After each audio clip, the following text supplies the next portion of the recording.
ബുദ്ധിയുള്ള ആരെങ്കിലും മുമ്പിലുണ്ടെങ്കിൽ ആലോചിച്ചോ, സ്ത്രീയും ഭ്രാന്തനും ജുമയുടെ കാര്യത്തിൽ ഒരേ വിധിയാണോ? ലോകത്ത് ഏതെങ്കിലും പണ്ഡിതൻ പറഞ്ഞിട്ടുണ്ടോ ഭ്രാന്തനും സ്ത്രീയും നിസ്കാരത്തിന്റെ കാര്യത്തിൽ ഒരുപോലെയാണ്?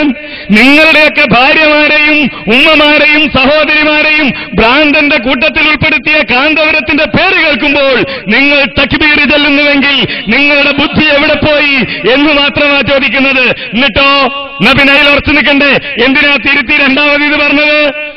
എന്തിനാണ് ഇവിടെ കൃത്രിമം കാണിച്ചത്? സ്ത്രീയെ ഭ്രാന്തന്റെ കൂട്ടത്തിൽ ഉൾപ്പെടുത്തി. ഇവിടെ വന്നപ്പോഴോ അത് മാറ്റുകയും ചെയ്തു. ഇത് 3ാമത്തെ പതിപ്പാണ് പുസ്തകം. ഇനിയോ ഇമാം ഷാഫിയുടെ പുസ്തകം വായിക്കണം, ഇമാം ഷാഫിയുടെ തെളിവ് വായിക്കണം. ഞാൻ പറഞ്ഞു, ഇമാം ഷാഫി ഉദ്ധരിച്ച ഹദീസുകൾ ഞാനിവിടെ വിശദീകരിച്ചു. ഇമാം ഷാഫി ഉദ്ധരിച്ച ഹദീസുകൾ ഓരോന്നോരോന്നായി ഞാനിവിടെ വായിച്ചു. നിങ്ങളത് മനസ്സിലാക്കിയില്ല. ഞാനത് പറഞ്ഞപ്പോ ഇപ്പൊ ചോദിക്കുന്നത് വിശദീകരണമുണ്ടോ എന്നാണ്. വിശദീകരണമുണ്ട്. ആ വിശദീകരണമാണ് ഞാൻ ഇമാം ഷാഫിയുടേത് പെരുന്നാൾ നിസ്കാരവുമായി ബന്ധപ്പെട്ട് ഇമാം ഷാഫി രേഖപ്പെടുത്തിയത് വായിച്ചത്. ഒരു വിശദീകരണം മാത്രം മതി നിങ്ങൾക്ക് അത് പറഞ്ഞു തരാൻ. എന്താ ഇമാം ഷാഫി രേഖപ്പെടുത്തിയത്? ഇമാം ഷാഫി പെരുന്നാൾ നമസ്കാരത്തിന് സ്ത്രീകൾ പങ്കെടുക്കാം, സ്ത്രീകൾ പങ്കെടുക്കുന്നതാണ് എനിക്ക് ഏറ്റവും ഇഷ്ടം. എന്നാലോ അതുപോലെ പള്ളിയിൽ ജമാഅത്ത് നമസ്കാരത്തിന് സ്ത്രീകൾ പങ്കെടുക്കുന്നത് അതും എനിക്കിഷ്ടമാണ്, അനുവദനീയമല്ല, ഇസ്ലാമികമല്ല, തടയപ്പെടേണ്ടതാണ് എന്നല്ല. ഇനിയോ മസ്ജിദുൽ ഹറാമാണ് എന്നാണ്. മസ്ജിദുൽ ഹറാമിൽ ഫർളായ ഹജ്ജിന് പോകുന്നത് മാത്രമാണ് ലാ തംനഉ ഇമാ അല്ലാഹി മസാജിദല്ലാഹ് എന്നതുകൊണ്ട് തടയാതിരിക്കേണ്ടത് എന്നല്ലേ നിങ്ങൾ പറഞ്ഞത്? ചോദിക്കട്ടെ, നിങ്ങൾക്കെന്ത് പറ്റിപ്പോയി? നിങ്ങൾ തന്നെയല്ലേ ഉമർ റളിയല്ലാഹു അൻഹുവിന്റെ സംഭവം പറഞ്ഞത്? ആതിഖ റളിയല്ലാഹു അൻഹു പോയത് ഫർളായ ഹജ്ജ് നിസ്കരിക്കാനായിരുന്നു. ഉമർ റളിയല്ലാഹു അൻഹു ലാ തംനഉ ഇമാ അല്ലാഹി മസാജിദല്ലാഹ് എന്ന ഹദീസിൽ നിന്ന് മനസ്സിലാക്കിയത് തന്റെ ഭാര്യയെ പള്ളിയിൽ പോകുന്നതിൽ നിന്ന് തടയരുത് എന്നാണ്. അത് തന്നെയാണ് മുജാഹിദുകളും മനസ്സിലാക്കുന്നത്. കാരണം മുജാഹിദുകളോട് ഇമാം ഷാഫി പറഞ്ഞു, അന്നാ ഇദാ അലിംനാ അന്ന നബിയ സല്ലല്ലാഹു അലൈഹി വസല്ലം ഖാല ശൈഅൻ വഗൈറുഹു ഖാല ഗൈറഹു. നബി സല്ലല്ലാഹു അലൈഹി വസല്ലമ ഒരു കാര്യം പറഞ്ഞു, വേറെ ഒരാൾ മറ്റൊരു കാര്യവും പറഞ്ഞാൽ ഫലാ യസുക്കു മുസ്ലിമുൻ, ഒരു മുസ്ലിമും സംശയിക്കില്ല ഫീ അന്നമാ ജാഅ അനി നബി സല്ലല്ലാഹു അലൈഹി വസല്ലം ഔലാ യുഖദ ബിഹി. നബി സല്ലല്ലാഹു അലൈഹി വസല്ലമ പറഞ്ഞതാണ് സ്വീകരിക്കേണ്ടത് എന്ന കാര്യത്തിൽ ഒരു മുസ്ലിമും സംശയിക്കില്ല. ഉമർ റളിയല്ലാഹു അൻഹു മുസ്ലിമായതുകൊണ്ട് ഉമർ റളിയല്ലാഹു അൻഹു സംശയിച്ചില്ല. ഇമാം ഷാഫി മുസ്ലിമായതുകൊണ്ട് ഇമാം ഷാഫി സംശയിച്ചില്ല. ആതിഖ റളിയല്ലാഹു അൻഹു മുസ്ലിമായതുകൊണ്ട് ആതിഖ റളിയല്ലാഹു അൻഹു സംശയിച്ചില്ല. ഇമാം നവവിയും ഇമാം ഇബ്നു ഹജറും മുസ്ലിങ്ങളായതുകൊണ്ട് അവരും സംശയിച്ചില്ല. മുജാഹിദുകൾ മുസ്ലിങ്ങളായതുകൊണ്ട് ഞങ്ങളും സംശയിക്കുന്നില്ല. കാന്തപുരത്തിനൊരു സംശയം, സ്ത്രീ ഭ്രാന്തന്റെ കൂട്ടത്തിലാണോ എന്ന്. ആരുടെ കൂട്ടത്തിൽപ്പെടും? ഇമാം ഷാഫിയുടെ ഗ്രന്ഥം വെച്ച് നിങ്ങളാ പറയേണ്ടത്, ഞങ്ങളല്ല. ഇമാം ഷാഫിയുടെ ഗ്രന്ഥം വെച്ച് ആരാണ് പറയേണ്ടത്? നിങ്ങൾ പറഞ്ഞോളൂ. ഞാൻ പറഞ്ഞല്ലോ, ആ അർത്ഥത്തിൽ ഞങ്ങൾ ഉറച്ചു നിൽക്കുന്നു. ആ അർത്ഥത്തിൽ ഒരു തെറ്റുമില്ല. തെറ്റാണെന്ന് നിങ്ങൾ തെളിയിക്കണം. ഞങ്ങൾ ആ ഉദ്ധരണി എഴുതി, അതിനിടയിൽ അതിന്റെ അർത്ഥം എഴുതി. അത് തെറ്റല്ല. അതിൽ തെറ്റുണ്ടെങ്കിൽ അത് നിങ്ങളാണ് പറയേണ്ടത് എന്ന് ഞാൻ ആവർത്തിച്ച് ആവശ്യപ്പെട്ടിട്ട് തെളിയിക്കാൻ നിങ്ങൾക്ക് കഴിഞ്ഞിട്ടില്ല. ആ ബോക്സ് കിട്ടുമെന്ന് ചെക്ക് ചെയ്ത് നോക്കണം. ഇവിടെ ചെറിയ 2 ബോക്സിൽ മാത്രമാണ് ഇപ്പോൾ ഉള്ളത്. ഹാളിലെ മുഴുവൻ ബോക്സും കട്ടായിട്ടുണ്ട്. അത് വന്നുടനെ തന്നെ സദസ്സ് നിശബ്ദമായിരിക്കുക, പരസ്പരം സംസാരിക്കരുത്. നിങ്ങൾക്ക് പറയാനുള്ള കാര്യങ്ങൾ ശബ്ദം താഴ്ത്തി സുന്നിപക്ഷത്തോട് പറയുക, മുജാഹിദ് പക്ഷത്തോട് പറയുക. അത് പ്രശ്നമില്ല. അല്ലാതെ അങ്ങോട്ടും ഇങ്ങോട്ടും സംസാരിക്കുന്ന മറു ഗ്രൂപ്പുമായി അങ്ങോട്ടും ഇങ്ങോട്ടും സംസാരിക്കുന്ന ഒരു സാഹചര്യം വരരുത്. ഇൻഷാ അല്ലാഹ് അങ്ങനെ പോയാൽ നമുക്ക് വളരെ നന്നായി ഇത് കൊണ്ടുപോകാനും ശേഷം ജബ്ബാർ മൗലവി വാഗ്ദാനം ചെയ്ത സംവാദം കൂടി ഇവിടെ നടത്താൻ പറഞ്ഞു കഴിഞ്ഞിട്ടില്ല. പൂർണ്ണമാകുന്നതിന് മുമ്പ് നിങ്ങൾ പറയരുത്. ജബ്ബാർ മൗലവി പറഞ്ഞ കാര്യത്തെക്കുറിച്ച് ഇവിടെ വ്യവസ്ഥ എഴുതാനും സംവാദം നടത്താനും ഒക്കെയുള്ള അധികാരവും ഇതൊക്കെ മധ്യസ്ഥന്മാരിൽ നിക്ഷിപ്തമാണെന്ന് ആദ്യം തന്നെ പറഞ്ഞുകൊണ്ട് തന്നെയാണ് ഞാൻ ആ വിഷയം ഇവിടെ പറയുന്നത്. ജബ്ബാർ മൗലവി പറഞ്ഞ കാര്യം ഇവിടെ നമുക്ക് ചർച്ച ചെയ്ത് തീരുമാനിക്കേണ്ടതുണ്ട്. അത് ഇൻഷാ അല്ലാഹ് മധ്യസ്ഥ തീരുമാനപ്രകാരം നടക്കും. അല്ലാതെ വിഷയം പൂർണ്ണമാകുന്നതിന് മുമ്പ് കായക്കൊടി പറയരുത്.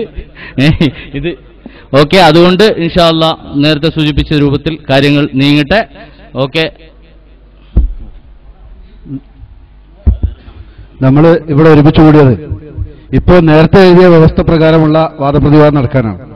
അതിനുശേഷമുള്ള ഒരു വാദപ്രതിവാദത്തെക്കുറിച്ച് ആലോചിക്കാൻ പരസ്പരം ഒരു ധാരണയിലെത്തിയിട്ട് പറയാ എന്നല്ലാതെ നേരത്തെ ഏകപക്ഷീയമായി പറയുന്നത്, ഇതിനു മുമ്പും ഇതുപോലെയുള്ള ഏകപക്ഷീയമായ സംസാരം വാദപ്രതിവാദങ്ങൾ ഭംഗിയായി മുന്നോട്ട് കൊണ്ടുപോകുന്നതിൽ വിഘാതമുണ്ടായിട്ടുണ്ടെന്ന് എന്റെ സുഹൃത്ത് രാമന്തളിക്കറിയാം. ആ രൂപത്തിലുള്ള ഒരു തുടക്കം ഇവിടെ ഉണ്ടാകരുത് എന്ന് നമ്മൾ പരസ്പരം ഒരു യോജിപ്പോടുകൂടി പറയാണ്. ഇൻഷാ അല്ലാഹ് ഇത് കഴിഞ്ഞിട്ട് നമുക്ക് ഒരുമിച്ചിരുന്ന് തീരുമാനമെടുത്തതിന് ശേഷം അങ്ങനെയുള്ളൊരു കാര്യം നമ്മുടെ സദസ്സിൽ പറയുന്നതായിരിക്കും നല്ലത്. അതിനല്ലാതെ പെട്ടെന്ന് ചാടിപ്പുറപ്പെട്ടുകൊണ്ട് ഒരു കാര്യം എടുത്തു പറയുന്നത് നമ്മളെ ഏൽപ്പിച്ചത് ഇപ്പോൾ എഴുതിയ വ്യവസ്ഥ പ്രകാരം വാദപ്രതിവാദം നടത്താനാണ്. അത് നടത്തുന്നതിൽ നമ്മൾ കാര്യക്ഷമമായ രൂപത്തിൽ ഇടപെടുക എന്നല്ലാതെ വേറൊരു കാര്യത്തിൽ നമ്മൾ ഇപ്പോൾ ചാടിപ്പുറപ്പെട്ട് പറയാൻ പാടില്ല.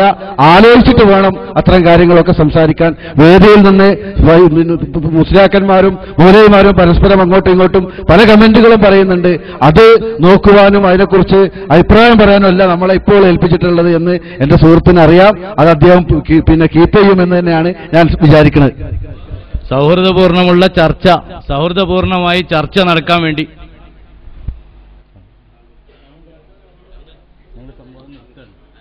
ഇപ്പോൾ ഇൻഷാ അല്ലാഹ് വീണ്ടും ചോദ്യം ആരംഭിക്കുകയാണ്. ക്ഷണിച്ചുകൊള്ളുന്നു. അപ്പൊ പ്രിയപ്പെട്ട സഹോദരന്മാരെ, നമുക്ക് ഇപ്പൊ ലാസ്റ്റ് കിട്ടിയ വിവരം എന്താണ്? ഇത്രയും സമയം ലഅല്ലഹു യഖ്ദിറു എന്നൊരു ഇബാറത്തിന്റെ അർത്ഥം വായിക്കാൻ പറഞ്ഞിട്ട് അതങ്ങനെ തന്നെയാണ് എന്ന് പറയുകയല്ലാതെ അതൊന്ന് വായിച്ച് അർത്ഥം പറയാൻ ഈ സമയം വരെ മൗലവിമാർക്ക് സാധിച്ചിട്ടില്ല. ഞങ്ങൾ പറയുന്നു ഖിയാമത്ത് നാൾ വരെ നിങ്ങൾക്കതിന് സാധ്യവും അല്ല. ഇനി ഏതൊറ്റ വാദപ്രതിവാദം കേരളത്തിൽ നടന്നാലും ഇത്തരം വിഡ്ഢിത്തങ്ങൾ എഴുതി വെച്ച പുസ്തകങ്ങളെ ഞങ്ങൾ ജനങ്ങൾക്ക് വ്യക്തമാക്കി മനസ്സിലാക്കി കൊടുക്കുകയാണ്. എന്തുകൊണ്ടെന്നറിയോ? കൃത്യമായി നിങ്ങൾ മനസ്സിലാക്കണം. ബഹുമാനപ്പെട്ട ഇമാമുന ശാഫിഈ റളിയല്ലാഹു അൻഹു നിങ്ങൾ തടയരുത് എന്ന് പറഞ്ഞാൽ അത് മസ്ജിദുൽ ഹറാമാണെന്ന് പറഞ്ഞ ഇമാമുന ശാഫിഈ റളിയല്ലാഹു അൻഹു വലൗ കാന ലഹുന്ന ഫളലുൻ വല്ല ശ്രേഷ്ഠതയും സ്ത്രീകൾക്കുണ്ടായിരുന്നുവെങ്കിൽ സലഫുകളായ ആളുകൾ അവരോട് കൽപ്പിക്കുമായിരുന്നു എന്ന് പറഞ്ഞ ഇമാമുന ശാഫിഈ റളിയല്ലാഹു അൻഹു പെണ്ണിന് പള്ളിയാണ് ഉത്തമമെന്ന് പറഞ്ഞു എന്ന കല്ലുവച്ച നുണ നിങ്ങൾ ഉമ്മിന്റെ മേലിൽ പറഞ്ഞു.